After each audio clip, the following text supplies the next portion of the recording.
Olá, minha saudação a todos. Meu nome é Márcio Verbeck, eu sou o primeiro secretário da SBU-RS. Eu gostaria de iniciar mais uma edição do podcast da SBU-RS, hoje com a presença de dois experts na área de câncer de próstata. Nós contamos aqui com a presença do professor Hernani Roden, professor titular de Urologia da Universidade Federal de Ciências da Saúde de Porto Alegre e presidente da SBU-RS, e o professor Gustavo Carvalhal, professor da Faculdade de Medicina da PUC-RS. Sejam muito bem-vindos. Obrigado, Márcio. Obrigado. Hoje nós temos um tema que é muito relevante para o urologista em geral, que é o câncer de próstata, né? Que é o tumor de órgão interno mais frequente nos homens brasileiros, que apresenta uma grande demanda no consultório do urologista. E eu gostaria de iniciar a conversa perguntando para o Dr. Hernani sobre epidemiologia. Por que o médico urologista, mesmo aquele que não se dedica exclusivamente à urologia, precisa estudar, precisa saber sobre câncer de próstata para a sua rotina em geral? Obrigado, Márcio. Obrigado pelo convite. Uma grande satisfação estar na presença do Gustavo aqui para discutir um assunto que é tão importante, aproveitando também do Novembro Azul, né, que é especialmente vinculado e dedicado também para a questão da saúde masculina e também especificamente aspectos relacionados à saúde prostática. A epidemiologia do câncer de próstata, ela sofreu modificações bastante importantes nos últimos anos. Um dos aspectos mais relevantes que se observa nisso, e isso acaba influenciando a questão de rastreamento, a questão de tratamento, que é o aumento da longevidade do ser humano, e incluindo, obviamente, o homem, né? Nós temos expectativas de vida cada vez maior, né? Existem locais e países no mundo que provavelmente vão atingir uma idade média de 85 anos daqui a uns 10 anos, né? Então, isso acaba influenciando todos os conceitos, entre os quais os aspectos relacionados ao screening. Especificamente falando e em termos nacionais, digamos assim, câncer de próstata ele tem uma incidência de casos novos cada ano de aproximadamente 70 mil novos casos. E isso acaba representando, então, uma doença que vai levar ao óbito, né, 14 mil homens cada ano, né? Então, são aspectos assim bem importantes e números que a gente tem que ter em mente, né? E, ao mesmo tempo, saber das particularidades que envolvem a questão do câncer de próstata, especificamente a questão da história familiar, né? Ou seja, isso é bem claro e bem clássico que indivíduos que têm uma história familiar apresentam um risco maior de câncer de próstata. Os afrodescendentes americanos, né, que também é uma população que tem que ter um cuidado maior em função da maior incidência da neoplasia nessa população e também tumores com potencial agressivo maior, né? Então são aspectos assim que acabam influenciando aspectos de rastreamento, né? São populações que a gente tem que ver com um pouco mais de atenção, né, do que indivíduos que não têm essa história familiar. Bom, Gustavo, seja bem-vindo. Já pegando o gancho aqui do professor Hernani, eu gostaria de iniciar essa conversa com você perguntando sobre o que dizem as nossas diretrizes internacionais sobre rastreamento do câncer de próstata, que é um tema um pouco controverso, sempre é ponto em congresso da urologia, congressos internacionais, tendo em vista algumas particularidades dos estudos que apoiam o rastreamento para pacientes selecionados. O que nós temos hoje nos Estados Unidos, o que nós temos na Europa, qual que é o nosso contexto brasileiro?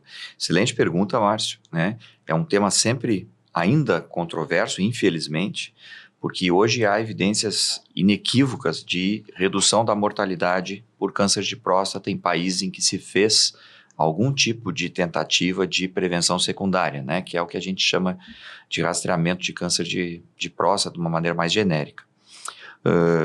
Na verdade, como o professor Hernani bem mencionou, a população masculina tem tido uma longevidade maior.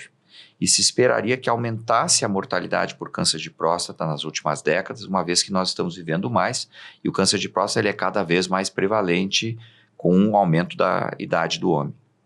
E o que se viu em países como os Estados Unidos, por exemplo, foi uma redução drástica da mortalidade por câncer de próstata, mesmo com o aumento da longevidade média da população, da expectativa de vida média da população. Então, nos Estados Unidos, nós tivemos perto de 50% de redução da mortalidade por câncer de próstata. E isso, não há discussão que isso se deve ao evento do PSA, ao evento da possibilidade de nós diagnosticarmos mais precocemente esses cânceres de próstata, né, e tratarmos de maneira mais efetiva, seja com cirurgia, seja com novas modalidades de radioterapia, os casos que requerem tratamento, e podermos acompanhar com segurança os casos que a gente eventualmente não precisa tratar num primeiro momento. Então, o que nós temos, respondendo mais especificamente à tua pergunta? Hoje se admite que a Sociedade Europeia, os guidelines europeus e o guideline americano e também o brasileiro, eles recomendam discutir com o seu médico as possibilidades de prevenção do câncer de próstata se o homem tiver uma expectativa de vida de ao menos 10 anos. O problema é que a expectativa de vida é muito fácil de calcular numa população, mas muito difícil de calcular no paciente individual, né? Então, nós sabemos que todo mundo na família tem aquele paciente que era doente, que era doentinho, que tinha algum problema crônico sério, ou que tinha diabetes, ou que era hipertenso, ou que era obeso, e muitas vezes ele acaba enterrando todos os outros familiares e acaba vivendo décadas, não é? Então, é muito impreciso hoje o nosso poder de determinar no paciente individual quantos anos ele teria de vida, né? Então, o que a gente sabe é que, bom, alguém com uma expectativa de pelo menos 10 anos, a gente deve discutir prevenção, deve discutir fazer PSA, deve discutir fazer exames, fazer exame físico, fazer exames de imagem, na tentativa de identificar algum câncer de próstata potencialmente evolutivo. Então, os guidelines sugerem isso, né? E quando a gente deveria começar? Então, a Sociedade Brasileira recomenda fazer um primeiro rastreamento aos 50 anos.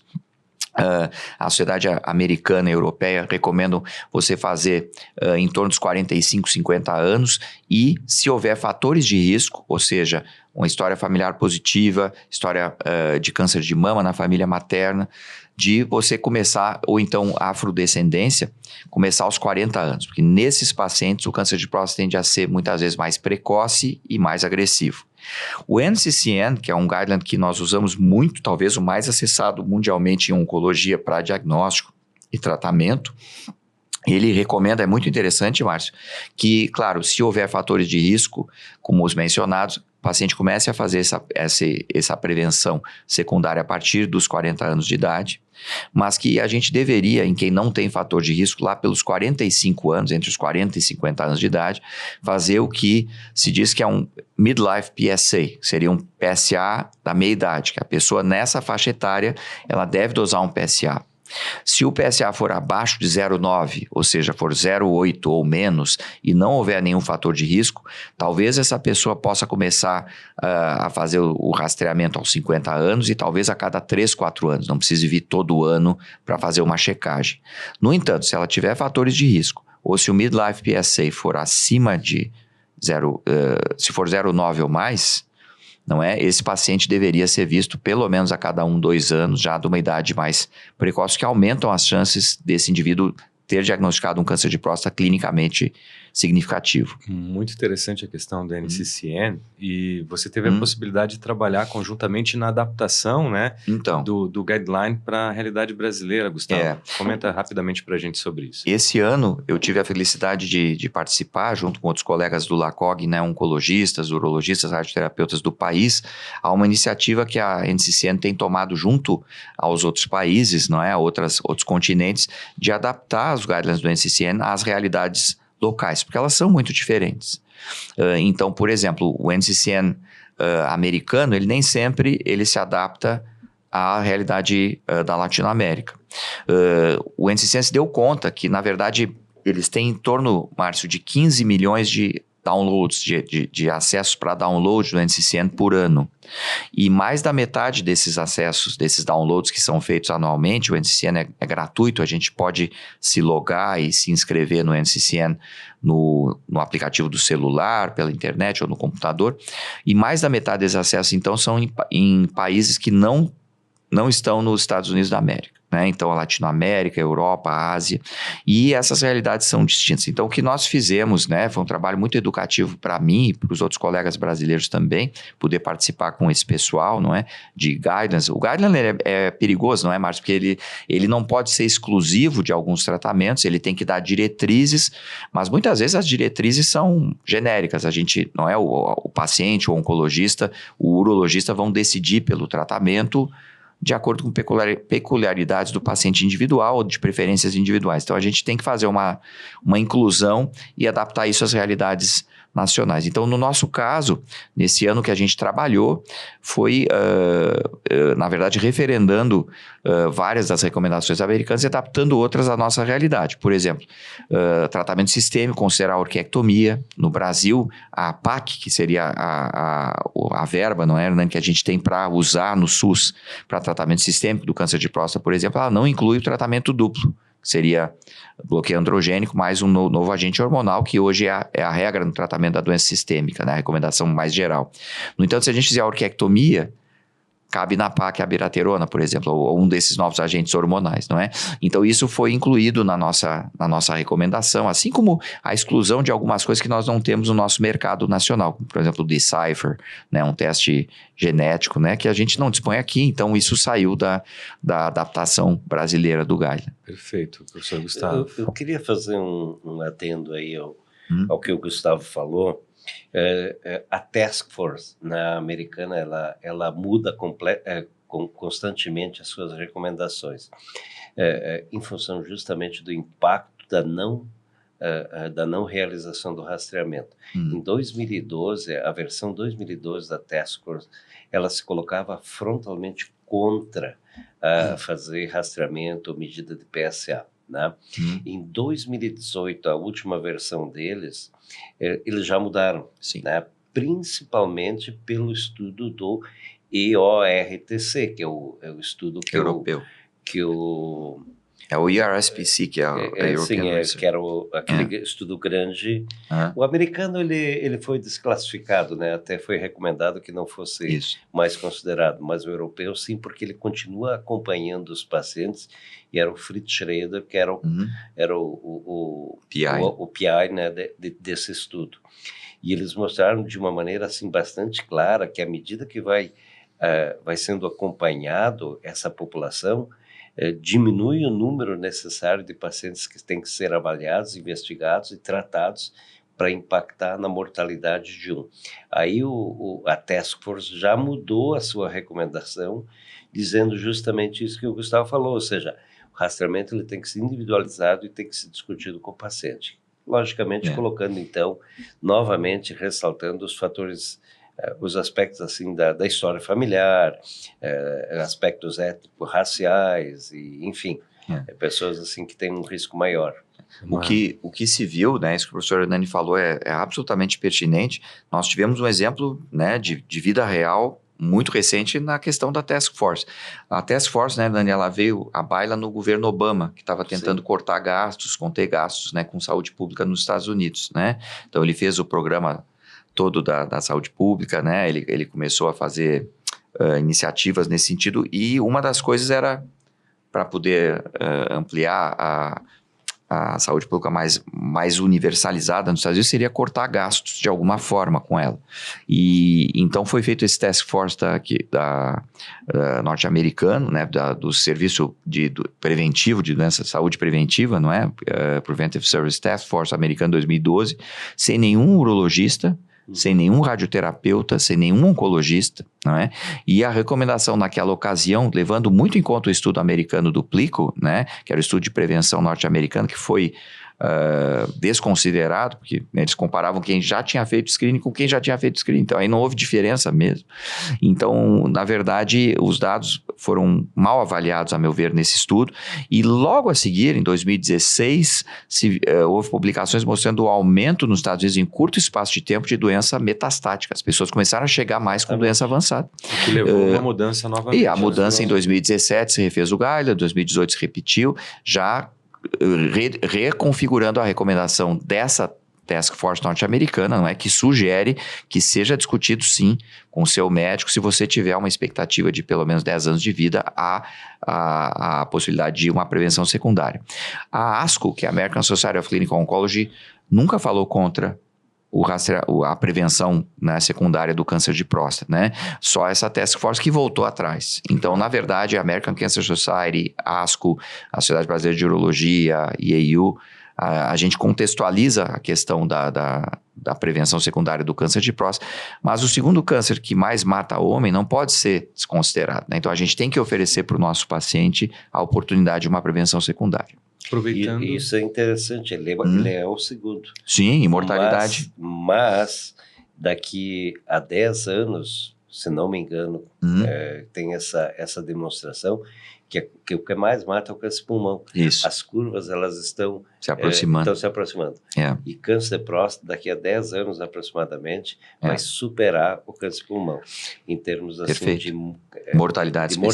Nesse contexto, o professor Gustavo trouxe a adaptação na NCCN, e inclusive falou um pouquinho sobre o Decipher. Então eu gostaria de perguntar para o professor Hernani o que o urologista em geral precisa saber sobre o diagnóstico genético do câncer de próstata, em que situações isso está indicado e de que maneira esses testes genéticos poderiam afetar a nossa estratégia do rastreamento. Bom, isso é um assunto novo que tá sendo discutido ainda. Eu acho que não tem uma definição absolutamente definitiva nesse sentido, né? Mas inclusive eu atendi ontem um paciente com 40 anos que eu operei por câncer de próstata, uma prostatectomia, ele tinha um Gleason 7, 8, e ele tem a história familiar, o avô tem, o pai teve câncer de próstata, e ele teve, e aí ele me perguntou, ele me fez essa pergunta, mas, ou seja, o que eu faço com meu filho, o que eu tenho que dar? Eu acho que esse é um caso, é uma situação assim que a gente tem que, do ponto de vista prático, provavelmente o menino ainda é adolescente, mas provavelmente daqui a 10, 15 anos, isso aí vai se tornar mais claro. Esses indivíduos que têm essa história familiar, eles provavelmente têm uma alteração, principalmente BRCA2, BRCA1, ATM, né, que são os três genes mais frequentemente envolvidos, né, principalmente o BRCA2, que se chama, né, mas eu acho que para pacientes que têm uma história familiar assim bem definida, indivíduos com doença de alto risco, é aquele sujeito que tu vê com câncer de próstata avançado com 50 anos de idade. Certamente esse indivíduo ele teve uma alteração gênica que favoreceu isso. Então essas são situações que eu acho que a gente tem que considerar, né? Ou seja, indivíduos que têm uma história importante, né? Prova e que tem uma neoplasia no diagnóstico numa fase precoce da vida. Então, se esse indivíduo tem na sua história esse perfil, aí é uma questão que eu acho que tem que discutir com ele sobre essa questão de fazer uma avaliação genômica, o BRCA2, 1 e o ATM, que são, digamos assim, os genes mais interessantes.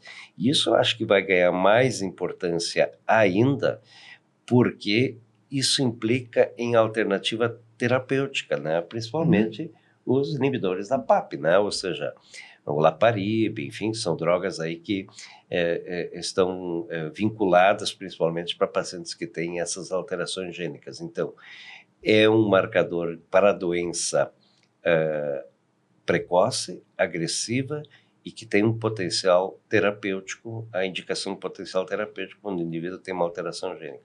Então, é uma situação ainda que eu acho que está sendo amadurecida, principalmente pela possibilidade, pelo advento de drogas novas aí que vão ser inseridas nesse contexto, porque isso acaba sendo um mundo que agora não tem fim, né? Sim. Pelo desenvolvimento de novos agentes terapêuticos. Mas eu pensaria nesse sentido, Márcio. Perfeito. Eu acho que essa questão, não é? Se fala muito hoje, Márcio, na medicina personalizada, não é? Ou individualizada. Então, claro que num cenário ideal, no mundo ideal, até para a saúde pública, se a gente tivesse como avaliar do ponto de vista genético o indivíduo, não é? Com saliva, ou com mucosa bucal, ou com exame sérico de sangue, dos seus riscos, não é? Ou potenciais neoplasias que pudessem advir, seria muito melhor. Então, o sujeito, neoplasia de cólon, ia fazer prevenção de neoplasia de cólon, neoplasia de próstata, neoplasia de pulmão, e a gente, dessa forma, talvez otimizasse os recursos escassos de saúde para aquela pessoa, não é? De acordo com uma avaliação genética. Isso, infelizmente, ainda está longe de acontecer em todos os países, não existe nem em países mais desenvolvidos, com recursos maiores ainda, isso sistematizado, né, na medicina. O que há em guideline hoje é o que o professor Nani abordou muito bem, a questão de a doença de alto risco, então o Gleason 8, 9, 10, o PSA acima de 20, né, ou doença localmente avançada. Esse paciente, ele deveria já no momento do diagnóstico ser submetido a uma testagem genética aí, não é? Germinativa ou somática, mas assim, para identificar potenciais mutações que vão responder mais adiante a drogas específicas. Então, nesse cenário, isso hoje é mandatório, o alto risco, é a doença de alto risco de metástase, não é? E a questão genética em quem tem uma história familiar ou quem teve tumor muito precoce, ela serve inclusive para sugerir rastreamento de outros tumores, né? Síndromes neoplásicas múltiplas, né? Então, nesses dois cenários é onde hoje a gente tem uma utilização maior disso. Infelizmente, esses testes ainda são caros assim para a gente utilizar em saúde pública, né? E eles são feitos em poucos centros, né? Mas é uma tendência de haver cada vez mais uma participação do geneticista com o nosso paciente urológico. Pensando na jornada do paciente que vai ter um diagnóstico como esse, a gente tem alguns pontos a discutir com vocês. O primeiro deles, quais seriam em 2024 as recomendações das diretrizes internacionais para biópsia prostática? Em que contexto nós solicitamos uma biópsia prostática em relação à cinética do PSA, em relação ao exame digital retal da próstata? E, no caso de considerarmos uma biópsia prostática, quais são as tendências em 2024 em relação à via de acesso? Perfeito. Bom, eu acho que a biópsia de próstata, ela continua tendo uma indicação assim importante, né? Quando o paciente tem ou uma alteração do exame digital do glândula prostática, aí nós podemos discutir hoje, que é o assunto, assim, devemos ou não fazer exame digital da glândula prostática, né? E ou pacientes com alteração do PSA. E a alteração do PSA, o Márcio enfatiza bem isso, pode ser as alterações específicas, numéricas, né, relacionadas à idade, ou então cinética do PSA, né? Ou seja, o indivíduo que tem um PSA padrão 0,5, mesmo tendo 65 anos de idade, mas o PSA mudou a cinética dele, houve uma modificação. Então esse paciente ele tem que ser visto. Obviamente que nosso trabalho hoje ele ficou muito mais facilitado, principalmente para selecionar o paciente que vai à indicação para biópsia de próstata com a ressonância nuclear multiparamétrica, né? Que foi um grande avanço nesse cenário, porque a gente consegue ver as alterações prostáticas que a gente não conseguia ver antes do surgimento da ressonância. E outro assunto que está surgindo muito fortemente nessas discussões, até saiu uma publicação, acho que foi no Journal de agosto, que é uma coisa que também a gente pode eventualmente discutir, que é a questão de diagnóstico sem biópsia, né? Ou seja, com o surgimento da combinação da ressonância com o PET-CT com PSMA. Então, são coisas novas que estão surgindo, né? E que a gente tem de armamentário hoje, assim, de investigação para selecionar bem o nosso paciente. Porque o que a gente fazia antigamente? Antes do surgimento, o paciente tinha alteração do PSA, se mandava ele para biópsia. O PSA, ele é um exame que tem uma sensibilidade boa, mas não tem uma especificidade tão boa, né? Então, o que a gente tinha? A gente tinha muitos diagnósticos negativos. Eu vejo, assim, na minha experiência prática diária, cada vez menos diagnósticos negativos quando eu indico a biópsia baseado nesses critérios que a gente utiliza. Ou seja, a gente reduziu a população e selecionou mais a população que necessita de biópsia. Infelizmente, aí nós temos dois cenários de novo no Brasil. cenário da saúde pública, né, porque esses exames eles acabam acarretando custo, e o cenário da medicina privada, né? Então, é uma situação que é difícil da gente equacionar. Não sei qual é a tua opinião, Gustavo. Eu acho que o que você falou, Hernani, melhorou muito a acurácia do diagnóstico de câncer de próstata. Então, nós temos acertado mais nos pacientes que realmente apresentam câncer de próstata com menos morbidade. A biópsia é um procedimento invasivo, potencialmente letal, né? 1% dos pacientes que se submetem à biópsia de próstata, né? Isso está melhorando com a biópsia transperineal agora, que entrou no nosso meio muito forte, mas em torno de 1% classicamente dos pacientes que fazem uma biópsia de próstata, eles desenvolvem bacteremia que necessita até internação hospitalar, né? Então, são eventos que não são raros, mas dentro do universo de biópsias, isso acaba acontecendo aqui e ali. Então, é ruim você pedir para um paciente seu uma biópsia de próstata. Eu nunca gosto de pedir para um paciente meu que ele faça uma biópsia, eu sei das complicações que isso pode acarretar. No entanto, o que melhorou muito, a acurácia da biópsia hoje está muito facilitada com a ressonância multiparamétrica. O valor preditivo negativo de uma ressonância multiparamétrica normal é muito alto, beira 90%, 87%, 89% em alguns estudos. Então, se você tem uma ressonância que ela não mostra uma lesão característica de câncer, a gente pode com segurança hoje não fazer uma biópsia naquele paciente, seguir acompanhando ele de perto no consultório e acarretar muito menos morbidade e gastos e custos para esse paciente com a questão da biópsia. A novidade, então, além da ressonância, também é a via de acesso. Cada vez mais tem se feito a biópsia transperineal, então, que evita a contaminação bacteriana do reto para obter tecido, e a transperineal também facilita a obtenção de biópsia de algumas áreas atípicas para câncer de próstata, como o estroma anterior, né, ou áreas apicais, assim, que a gente, por vezes, tinha dificuldade de obter material na biópsia transretal. Então, isso mudou também aqui em Porto Alegre, né, no estado do Rio Grande do Sul. Vários colegas que trabalham com biópsia, sejam urologistas, sejam radiologistas, já se adaptaram para essa nova tecnologia da biópsia transperineal. E isso também tem ajudado a uma redução das complicações da biópsia. Então, eu vejo muito alegre essa situação. O estudo que o Dr. Hernani referiu, né, um estudo que saiu agora de um grupo chinês, em que eles fizeram PET com PSMA em uma série grande de pacientes que estavam sendo investigados para câncer de próstata, e os pacientes que tinham achados muito característicos de neoplasia no PET com PSMA, um SUV alto, e que foram a prostatectomia radical sem biópsia, em 100% deles, a biópsia da peça cirúrgica confirmou o achado de alteração do PET com PSMA. Isso já tinha sido publicado num grupo menor alemão também, né? E aqui no Brasil, o Dr. Rafael Coelho tem uma casuística pessoal dele de mais de 80 casos que ele operou sem biópsia. Ele tem falado isso nos congressos pelo país, e sempre achando câncer, né, nesses pacientes com PET com PSMA alterado. Claro que você não vai pedir PET com PSMA para todo mundo. A gente hoje pede no estadiamento de pacientes com doença de alto risco, né, porque a gente sabe que isso muda em 30% a 40% das vezes o nosso plano terapêutico, né? A gente acaba achando micrometástases em áreas diferentes, né, do campo de radioterapia, ou áreas em que a gente não esperava se fosse operar esse paciente. Então, eu acho que o PET com PSMA hoje, o contexto é para tentar estagiar melhor um paciente com doença de alto risco. Mas ele pode vir a ser, se o custo disso baratear, né?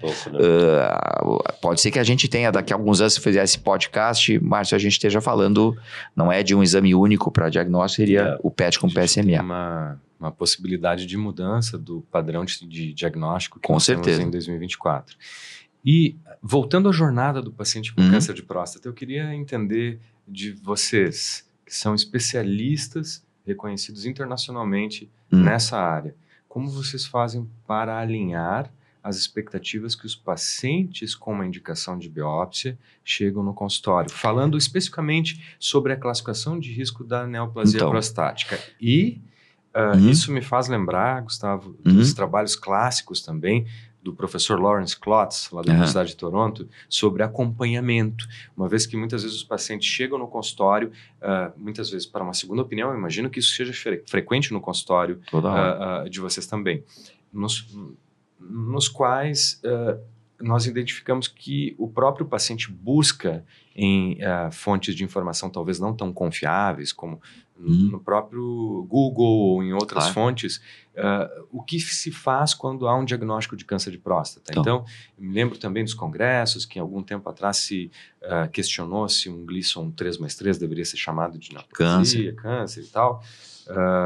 Eu gostaria de ouvir de vocês como você orienta o paciente sobre a importância da biópsia, o que ele pode esperar, e tendo um resultado com uma classificação de risco mais favorável, como é que a gente poderia selecionar os pacientes para uma vigilância ativa, por exemplo? Bom, eu acho que a primeira coisa que tem que fazer, Márcio, é estratificar o paciente dentro de uma questão de risco. Tumores de baixo risco, risco intermediário ou de alto risco. Acho que esse é um dos aspectos mais importantes e, obviamente, estanjamento. Nós estamos falando de neoplasia com diagnóstico precoce. Com base em critérios clínicos e anatomopatológicos. Anatomopatológico. Uma coisa assim que eu sempre ressalto, e é uma situação que me angustia um pouco, né? Porque frequentemente, e eu tenho essas informações de dados aqui, porque eu orientei um jovem numa dissertação de mestrado, que é a comparação do Gleason na biópsia com o Gleason na peça operatória. Ou seja, o Gleason na biópsia com o Gleason da peça operatória, ele modifica em 30% dos casos. Então, assim, às vezes, você pode estar fazendo Active Surveillance, vigilância ativa no paciente. Tem, teoricamente, aqueles critérios clássicos para vigilância ativa, né? Menos de 3 fragmentos, 3 ou menos fragmentos, Gleason 6, menos que 50, Gleason 6, menos 50% de fragmento comprometido, são coisas clássicas, né? E PSA menor que 10 e um toque incipiente. Você pode estar errando em 30% dos casos. Isso é uma coisa que me angustia um pouco. Né? Eu sempre faço um contato com o patologista, vejo essa referência, tá? Que é importante, de realmente saber com que doença a gente está tratando, porque muda completamente a conduta. Active Surveillance, vigilância ativa, você tem que ter também um paciente que tenha uma capacidade de retorno facilitado, né? Ou seja, no nosso meio, isso acaba sendo importante. E a questão da limitação das novas biópsias também, né? Eu vejo que tem pacientes que são muito ansiosos ficam ansiosos com a necessidade de rebiópsia, né? De rebiópsia, mas hoje, assim, a gente consegue diminuir um pouco isso com o advento justamente da ressonância, né? Ou seja, eventualmente você pode, né, controlar esses pacientes com a ressonância, com PSA seriado, assim, cada 4 meses, enfim, mas aí tem que ter um paciente que esteja confiável, que esteja, digamos assim, consciente, né, da necessidade do controle, etc. e tal, né, e bem explicado para ele exatamente, olha, sua neoplasia é XYZ, tem conduta que pode ser vigilância ativa, né, muitas vezes os pacientes não toleram muito isso, porque, enfim, não ficam tranquilos do ponto de vista, né, psicológico, emocional, enfim. Mas é uma questão, tem vários pacientes assim, que estão em vigilância ativa e que fazem esse acompanhamento. Agora, neoplasias de risco intermediário e alto, aí já muda um pouco a situação. Eu tenho uma tendência, assim, de sempre indicar terapia ativa nesses casos. Gustavo, o que dizem essas diretrizes que nós deveríamos ter em conta, e isso é realmente aplicado na prática clínica? Ou existem discrepâncias? Ainda menos do que o que se deveria fazer no Brasil, né? Até existem estudos em andamento aqui no país, né, sobre vigilância ativa. O que a gente sabe da literatura é que em torno de 40% dos homens que chegam com um diagnóstico de câncer de próstata, e nos Estados Unidos 15% dos homens vão sofrer um diagnóstico de câncer de próstata ao longo da vida, e 40% desses têm doença de baixo risco de progressão numa primeira avaliação. Então, hoje, todos os guidelines europeu, americano, brasileiro sugerem que esse paciente teria que ser, a prioridade de tratamento é vigilância ativa. Não tratar ativamente com radioterapia nem com cirurgia. Claro que se o paciente optar por tratamento ativo, nenhum problema. Ele tem direito de decidir qual é a conduta que ele vai fazer. Mas a gente tem que explicar para esse paciente que a doença de baixo risco, hoje, o melhor cenário é a vigilância ativa. Desde que a vigilância ativa seja feita em um padrão regular de acompanhamento, não é? E hoje nós temos, graças a Deus, além da menor morbidade da biópsia, a ressonância. Então, eu sigo, por exemplo, um protocolo, que é o da Johns Hopkins, que faz uma biópsia na entrada do paciente, confirmatória, e depois, ano sim, ano não, ele faz a ressonância, a biópsia. Então, isso reduz um pouco o número de biópsias ao longo do tempo, né? E porque se inclui mais a ressonância também aí. Né? A ressonância, inclusive, tem um padrão de acompanhamento, né?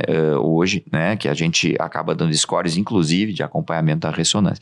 Então, nesse sentido, Márcio, ficou melhor. Nós temos, isso evita o sobretratamento, né? O overtreatment que os americanos chamam, e a gente ainda tem esse paciente na mão. Na série que o Dr. Hernani citou, do Dr. Lawrence Klotz, né, que foi publicada em 2010, no JCO, a primeira publicação de mais impacto, era um esquema de acompanhamento muito diferente do que a gente faz hoje, muito menos agressivo. O Canadá, até por questões de saúde pública, não é? Eles faziam uma biópsia a cada 3 anos, né? Então era uma coisa mais light, assim, do ponto de vista de agressividade de acompanhamento do que o que se faz hoje na maioria dos consultórios urológicos no mundo. No entanto, e eles tiveram, né, se eu me lembro bem, o número certo, eram 67% dos pacientes por aí que continuavam em vigilância ativa após 10 anos. Ou seja, 33 tinham saído da vigilância, em geral porque uma biópsia confirmatória mostrou que o Gleason não era 6, era 7 numa outra biópsia, ou porque aumentaram o número de biópsias com Gleason 6, ou porque o PSA deu uma disparada muito louca. E você, veja bem, o protocolo do Larry Klotz de Toronto não havia ressonância, né, nuclear magnética, né? Então, hoje nós temos assim um refinamento maior e uma condição de não perder a chance, o timing de tratamento, né, o tempo de tratamento com potencial curativo na grande maioria desses pacientes. Então, a vigilância ela deveria ser mais aplicada no nosso meio. Vamos imaginar um cenário no qual o paciente tem um diagnóstico de câncer de próstata e não se enquadra necessariamente no critério de acompanhamento ou não quer fazer o acompanhamento. E nós vamos discutir com o paciente o tratamento curativo. Tá. Felizmente, nos dias de hoje, nós tivemos a implementação da robótica no nosso meio. Então, aqui no Rio Grande do Sul, por exemplo, existem não somente aqui em Porto Alegre, mas centros no interior do estado que já disponibilizam plataformas robóticas para o tratamento desses pacientes. Então, de que maneira a implementação dessas plataformas robóticas mudou o padrão de tratamento desses pacientes e de que forma que nós podemos orientar os pacientes sobre o potencial benefício desta implementação de novas tecnologias no tratamento do paciente com intenção curativa? Eu posso começar dessa vez? Você complementa então, Hernani? A cirurgia robótica, hoje em dia, ela é padrão ouro para o tratamento cirúrgico do câncer de próstata clinicamente localizado, né, no mundo todo, né? Graças a Deus, aqui no estado estão aumentando o número de plataformas robóticas, não são em todos os centros. No meu centro universitário, por exemplo, na PUC ainda não tem, nós não temos o robô, né, mas estamos trabalhando para isso, mas assim, em Porto Alegre vários hospitais já fornecem, no interior do estado também, e o que a gente vê como cirurgião, e eu sou de uma época em que a gente fazia muita cirurgia aberta, doutor Hernani também, é que facilita muito para o cirurgião. O paciente sangra menos por causa do pneumoperitônio, a nossa pinça, às vezes em pelves difíceis, a gente consegue chegar na uretra com muito mais facilidade, a visão é facilitada, o sangramento é reduzido, isso em todos os estudos. Mas, na verdade, nós temos somente 3 estudos na literatura prospectivos, randomizados, que comparam cirurgia robótica versus aberta ou não é outras modalidades de tratamento. Um é um estudo holandês, o outro é um estudo australiano e o outro é um estudo do HC do ICES, que foi publicado agora em julho, eu acho, desse ano no Journal of Urology, né, do Dr. Ian Narras como primeiro autor, em que se comparou técnica aberta versus técnica robótica em cirurgiões experts nas duas técnicas. E o que a gente viu na maioria desses estudos, no estudo paulistano, por exemplo, houve, assim, igualdade em termos de controle do câncer, e isso nos outros estudos randomizados também. Então, quer dizer, do ponto de vista de margem negativa, de potencial de cura, é igual. Né? Então, a cirurgia robótica ela não é melhor nesse cenário. Ela é melhor em termos de sangramento, em termos de retorno à atividade de trabalho. E no estudo brasileiro, especialmente, o retorno da continência urinária e da potência foi um pouco mais precoce, apesar de não haver grandes diferenças práticas, né, no final de 12 meses. Né? Mas hoje em dia, a gente, quem opera cirurgia de câncer de próstata, se for possível fazer pela técnica robótica, melhor. Só que, claro, o Brasil é um país ainda com muitas disparidades, né? Então, o importante é que o cirurgião saiba os planos, que a gente saiba operar bem, saiba preservar a inervação, saiba tirar o tumor com margem negativa, e isso pode ser feito em qualquer técnica. A robótica é só um instrumento, como foi a laparoscopia, não é? Ela é um refinamento da técnica laparoscópica que já se faz no estado aqui, pelo menos há 25 anos, né? No nosso caso aí. Então, eu acho que melhorou a cirurgia com a robótica e ela pode ser feita também de maneira muito efetiva com laparoscopia, ou com cirurgia aberta em locais em que a gente não dispõe a isso. O que vai mudar, Márcio, né? E nós estávamos discutindo no clube de revista com os residentes aí há 2 dias, né? É que com a inteligência artificial, não é? Esses softwares, eles estão fazendo com que daqui a pouco o robô vai começar a nos ajudar também no movimento da cirurgia. E isso não é uma coisa de ficção científica, isso é para logo, né?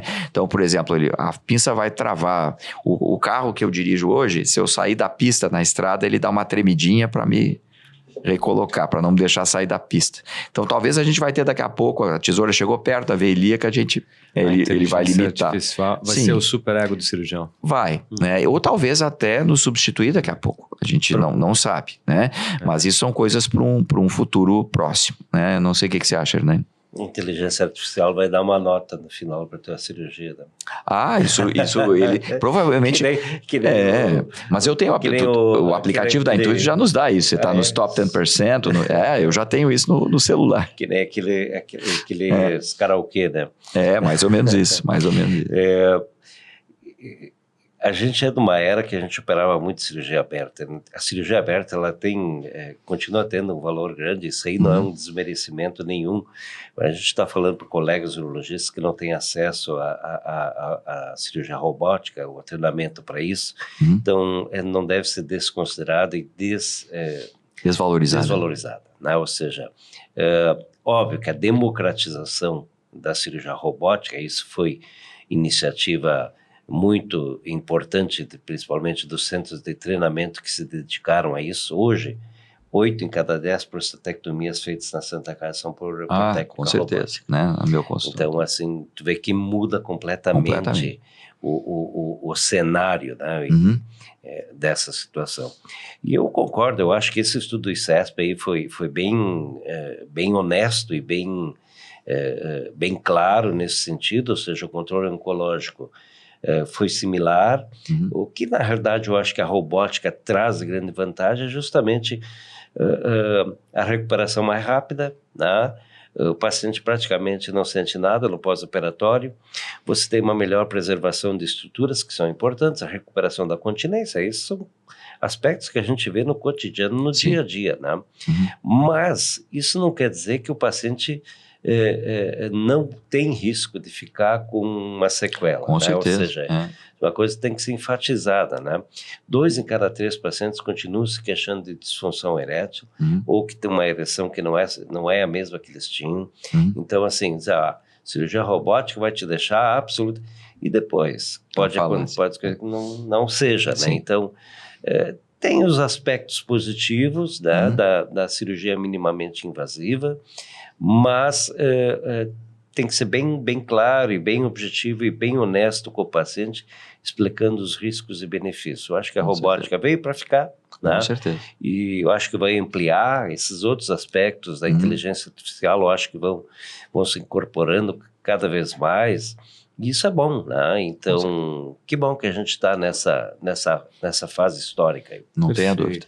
Nós vamos chegando ao final deste podcast da SBURS e nós temos um tempinho aqui para aproveitar a expertise dos senhores para que vocês possam trazer para os nossos colegas urologistas mensagens finais sobre tendências e cuidados que a gente tem que ter com o paciente que é um paciente com diagnóstico de câncer de próstata. Então, eu vou começar com o Dr. Gustavo, vou passar para o Dr. Hernani, para que vocês possam trazer as suas mensagens finais e e que a gente possa endereçar essas mensagens para os nossos colegas urologistas que atendem no dia a dia, na linha de frente, pacientes com câncer de próstata. Perfeito.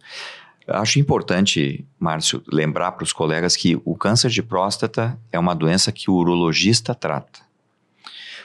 Ele faz o diagnóstico na grande maioria das situações, ele decide junto com o paciente, não é, testagem ou não testagem, o tipo de biópsia, discute o diagnóstico, discute o estadiamento, discute o tratamento, a abordagem de tratamento inicial, né? E mesmo na progressão da doença, todo esse vínculo que foi criado entre o médico, o urologista e o paciente, ele acaba sendo importante para escolher ou para tomar medidas assim, mesmo no tratamento sistêmico desses pacientes, né? Claro que alguns de nós vão ter uma formação mais específica em urologia e vão participar um pouco mais ativamente disso, mas é importante que o urologista estude câncer de próstata, que esteja consciente dessas novas modificações, dessas mudanças que vêm aceleradamente, assim, mudando o cenário do diagnóstico e do tratamento desses pacientes. Então, o câncer de próstata continua sendo um tema do urologista, né? Nós não podemos deixar essa doença escapar do nosso scope, do nosso paciente de consultório, né? Seja o tipo de auxílio, ou de revisão, ou de check-up, ou de saúde do homem, o que ele vem procurar com a gente, não é? A gente tem que saber bastante sobre câncer de próstata, mesmo não sendo um subespecialista nessa área.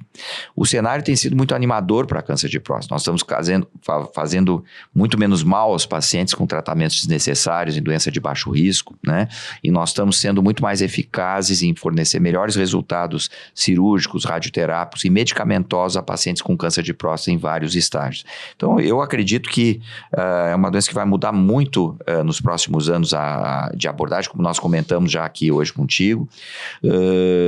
E eu vejo um cenário animador, né? Eu vejo um cenário animador para o câncer de próstata e para a urologia mundial na liderança do tratamento dessa doença, que será mais comum. Os pacientes estão envelhecendo mais, nós vamos ter que participar de decisões diagnósticas e terapêuticas dos nossos pacientes cada vez mais. Professora Nani, em relação a uma doença que tem uma demanda cada vez maior, qual a mensagem que o senhor tem para trazer para os médicos urologistas em início de carreira que querem desenvolver habilidades no cuidado do paciente com câncer de próstata? Bom, inicialmente, Márcio, para completar esse podcast, queria te parabenizar e parabenizar toda a gestão da SBU por essa iniciativa. Eu acho que nós temos que... É uma maneira de chegar mais próximo do urologista lá distante, né? Então, e a urologia é uma área que eu sempre digo que é composta por colegas altamente interessados e qualificados, né? Ou seja, é uma das especialidades em que as pessoas e os colegas se envolvem de uma maneira bastante intensa, porque é uma especialidade que apaixona bastante. E isso a gente vê nos congressos, né? Congressos não só nacionais, locais, mas, enfim, internacionais também. Eu acho que a questão principal, né, que o urologista tem que ter e o papel que ele tem que assumir é como médico do homem, né? E aí nesse cenário também entra a questão do câncer de próstata. Como o Gustavo falou, nós não temos que simplesmente delegar as terapias complementares para terceiros, ou seja, nós temos que saber o que está acontecendo com o nosso paciente, nós temos que saber quais são as novidades que estão surgindo no tratamento sistêmico, controle local, terapia-alvo, enfim, não querer, eu só quero operar. Não é isso. O paciente com câncer de próstata, ele vai precisar um tratamento na sua integralidade, porque você se propõe a tratar um paciente, você tem que também estar apto a resolver os problemas e as complicações possíveis oriundas desse tratamento, entre os quais as disfunções sexuais, disfunção erétil, eventualmente o paciente vai ficar com incontinência urinária e todos os aspectos relacionados a esse tratamento do qual você é um especialista, né, Márcio? Que é também... ou seja, não abandonar o paciente ele tem que ser tratado na sua integralidade. E esse é o recado principalmente para os jovens, né? Ou seja, que estão bastante empolgados em começar uma profissão, né? Mas saber da importância da relação médico-paciente, porque isso acaba implicando de uma maneira substancial, né? No resultado do paciente e também no convívio e no cuidado que o paciente precisa ter. Então, basicamente isso, ou seja, se interessar e se envolver com a doença na sua integralidade, desde o diagnóstico até as alternativas terapêuticas e, eventualmente, as complicações decorrentes do paciente que você vai tratar, enfim. Professor Hernani Roden, professor Gustavo Carvalhal, muito obrigado pela presença e por compartilhar insights tão interessantes sobre a jornada do paciente com câncer de próstata.